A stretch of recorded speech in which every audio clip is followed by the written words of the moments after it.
Gustafson, strong first half for him. Anytime you play against a strong, solid defense, you have to get out in transition and get some easy baskets. And then you have to have guys who have the ability to knock down long-range shots as well. Gustafson hit both of Mankato East's threes in the first half. Hagstrom hits one there for Alexandria. And the big man, Chase Thompson. You know, it's a well-balanced basketball team, multiple guys getting involved. And you need that type of offensive production to win a state championship. And then, by the way, find the best player on the floor also. They hit 7 threes. Chase Thompson reaching calm there as his team is up 9, 37-38. Tournament statistics this week brought to you by Raising Cane's Chicken Fingers, freshly made and constantly craved. We're going to crown a champion in 3A next.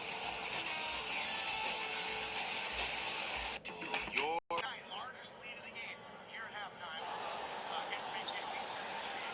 About set to start half number 2, and we are having pretty good games here in the state tournament. That'd be an understatement. They've all been great, been tight, and if there's any kind of spread in the game, kind of like Mason Witt, doing a nice job when he has the ball in his hand. Number 2, and we are having pretty good games here in the state tournament. That'd be an understatement. They've all been great, been tight, and if there's any kind of spread in the games, it's all at the very, very end. So it's been impressive moves from every level. It's been great, and I'm looking in the second half to see if Rutherford and Nobles are going to be a little more aggressive. Always averaging 10, Rutherford's averaging 7. It's a lot of points they need to make up, trying to cut this deficit. And also, too, if Patriots going to take a few open shots because they're laying off him, they're going 4-on-5 when he's in the game. So they have to shoot a couple shots to keep him honest. Back out to the starting lineup. That means Chase Thompson is back in the lineup here to start half number 2. Williams Arena, University of Minnesota. You're welcome to come on out and watch some hoops today. And tonight, too, with the 4A championships in 3A. Or 2A, rather. They switched now. This is 3A today. And a runner on the baseline. And, oh, man.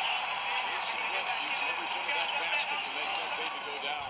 One thing about Mason Witt, he can hit tough shots. Contested, does not matter. Mankato East with the basketball. Down in the corner again to Goss. Low post. Rutherford doubled up. Ball kicked out. Hagstrom has it for the Cardinals. And off the Witt. Witt will push it. Look at this. Wasting no time. Right inside. Ball knocked out of his hands. And now a scramble for it. And who's going to come up and let them play? That's for sure.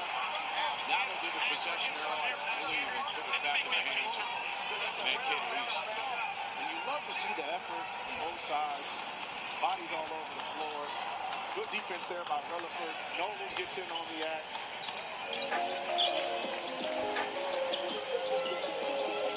Rutherford gets in on it.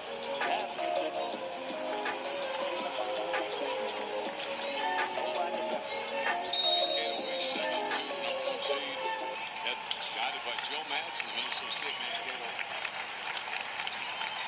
Before I was preventing migraine with Qulipta, it was hard keeping pain. Now I consider volunteering more often. Guess you signed up to chaperone the field trip.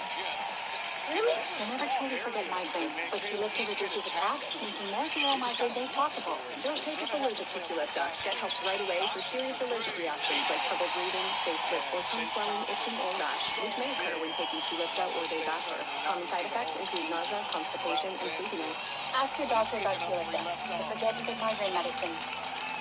We've added Milo Fuzon to the group up here. These are the Houston Cougars. They had defeated SIU Edwardsville yesterday. They have a date with the Gonzaga Bulldogs, number 8 seed, tomorrow, 7:40 tip-off here in Wichita. And we're going to go straight to questions for the 4 student athletes. Anyone for anyone. Start there, and then 2 on the right. Go, please. Kenneth Bowman, Cool TV. Milos, they come up with the first NCAA tournament appearance, 2012 championships, conference, regular season, and tournament. How do you enlist teams to on the main task and not get caught in the moment of March Madness? Yeah, I mean, I feel like we got a veteran group. All these guys have been here before. They try to keep the main thing. I think just don't try to skip any steps. Our first step was to win the Big 12, and then we got to the tournament. Our next step was to win the tournament, and now we just got to take it game by game while we're here. So Joe with the Walker Houston Chronicle.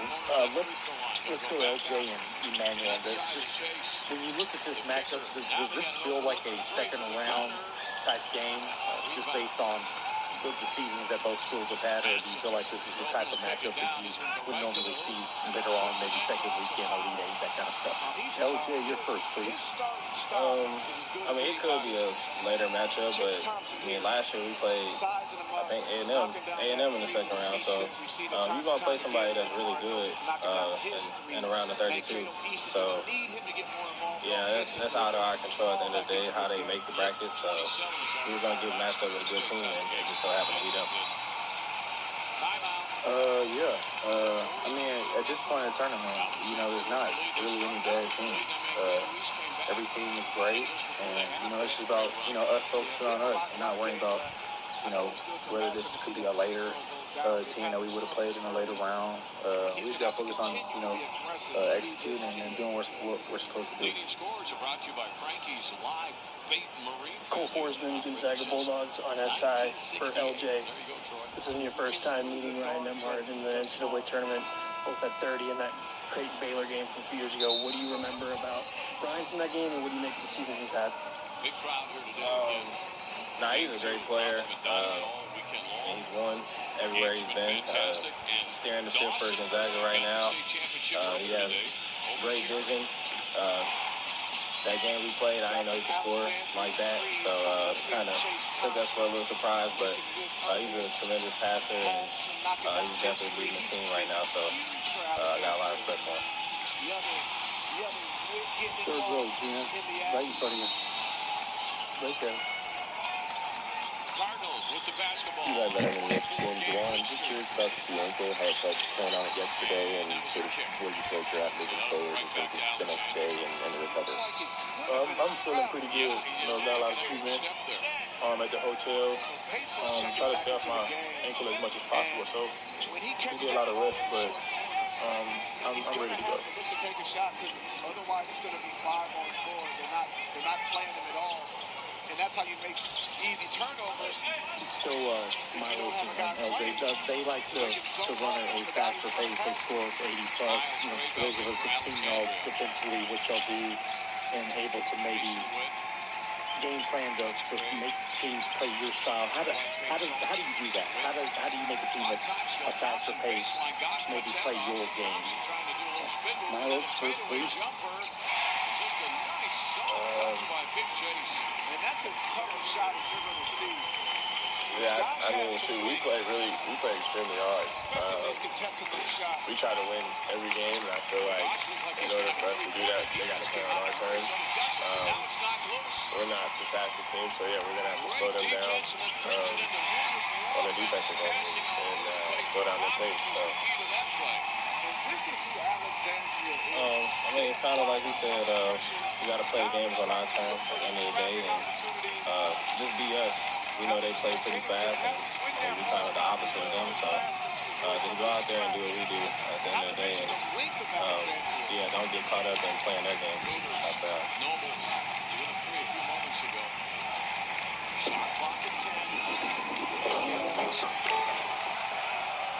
Squirrel mini price Domino's pizzas for half off when you order online. This week only, order now. It's fair to you guys answer. Coach always talks about not being too high or too low on how you guys play. But when you have a face out like you did yesterday, we see 61% from the floor. Is there still some excitement that you guys have from that? Let's go to Juwan and then Emmanuel on this one. Thank you. I mean, going into games, we understand that we're not a first shot team. So we kind of rely on our defense, to be our backbone to stuff. And I feel like once we start, making shots, it's a whole different ball game. So, we didn't go into the game, aiming to shoot 61%. We just wanted to, come out the most aggressive team, jump out on our opponent first. And I feel like our defense and our energy led to us making shots. So I feel like rolling into this tournament, we just gotta, just keep being consistent and just being us. And Thompson here. Yeah, pretty much, the same thing. We don't ever go into the games with a, offensive mindset. We go in there trying to play hard, play defense, rebound, and usually the offense comes after that. Even if we're not hitting shots, we're still rebounding. And, like Juan said, when the shots are falling, it makes the game that much easier for us. So, just continue to play hard and give the right effort, and, things will come on offensive end. Great lead there by Chase Thompson. Offensively, Mankato East averages 83 a game. Alexandria averages 92 a game. But this is what you see in the state tournament. How many times have we talked about it? Trent mentioned it too.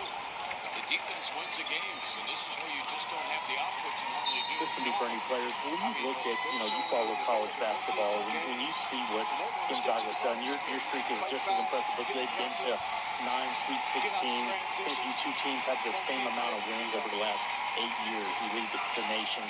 What do you see, or what comes to mind when you see that program, that name? Start with Emmanuel in this one, then go to LJ. Thank you. It just shows that they have a winning culture, just like we do. And, throughout the years, that shows that. The record shows that. And, we're consistent with, our effort throughout the years and teaching the young guys the culture and keeping that alive. And it looks like they do the same. So, hats off to that program. It's a great program. And, they're a great team. Yeah, man, he pretty much summed it up. It's culture versus culture. That's all I got to say. I wonder if Mankato East is going to send that double at some point. Juwan, you guys went undefeated on the road this year. In comparison to other years, you've been on the scene a long time. Did that help you prepare for the tournament this year? You guys are well being prepared?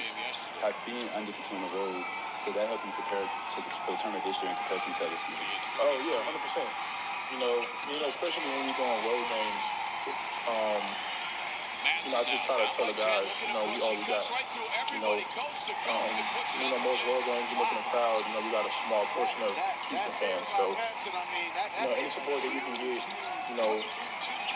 appreciated, but we're trying to stay, together. So, going on road trip or being in a tournament on the neutral court, you kind of treat it the same way. But, the outside noise, we try to, get it out the way and just trying to focus on us. It's only us and the coaching staff that's been with us every day, behind closed doors. So just going into these games on a neutral court, we try to believe in ourselves and just trust each other as much as we can.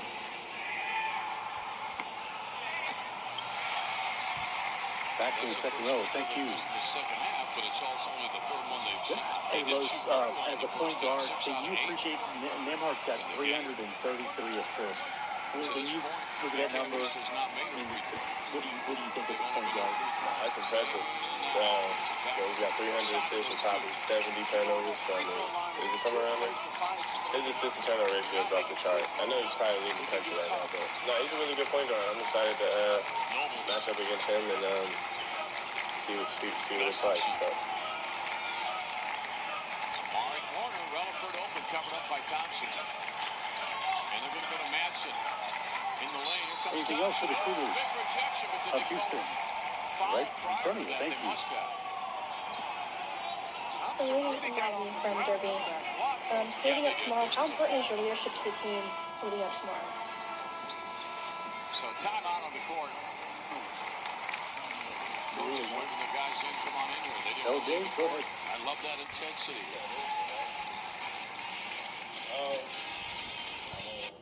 We got a good job of letting them play on both ends of the floor. I don't think we could ask for a better championship game. No. Well, there's Brogan. Look at the run he's had. Oh, yeah. Unbelievable.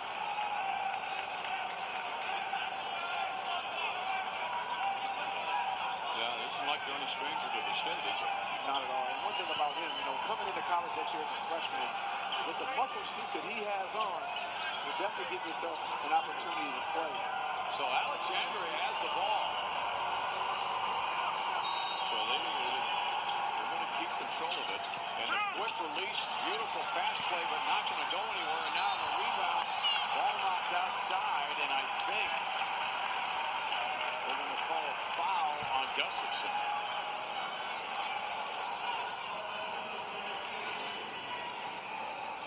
I Nice little move. Thompson setting that little brush screen right there, giving Roderick the opportunity for that layup. No shot. Underneath, Thompson really dealing in the side, and Witt has it, and he got caught in traffic there. And Nobles, now that ball stolen back from him. Roderick with a great play. Roderick's had some defensive gems today. He's great defensively. He does such a good job on the top of that zone press and the half-court shot. He's all over the floor. Thompson against Nobles. He's got